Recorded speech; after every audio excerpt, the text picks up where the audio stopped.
So she's been with us since grade 4. She's now in grade 6.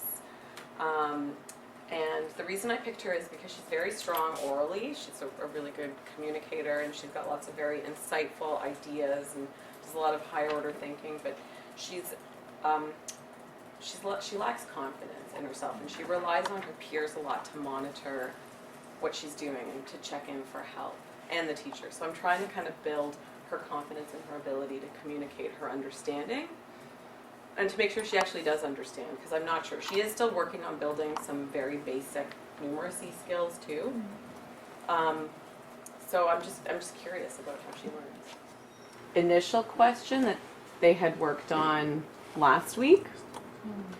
We're working on patterning in algebra right now, and just using the balances to sort of balance. And so the question, the original question they worked on was which shape had the greatest mass, and they had to figure that out. All the kids have done this. And then they're working on, they're now working on this question here, which was a lot more complicated. And I solved it myself using like substitution, which I was like, oh, let's see what they do. So they're working on this question now.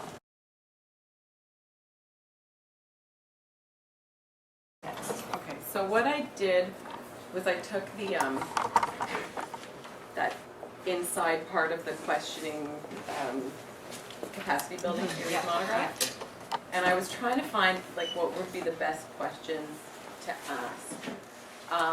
So the question that seems to come up a lot is like, how do you know? So how do you know you are right? So I'm really trying to, instead of saying, good, that's right, say, okay, but how do you know? How can you show it? How can you tell us, use the language that you know? And we had already previewed the vocabulary before about, sphere, cylinder, greatest, least, and trying to like build that use of the language of the mathematical terms into it. And also trying to apply some of the connecting questions too, like how can you connect this to what you already know? So those were the two sort of questions I was focusing on for this particular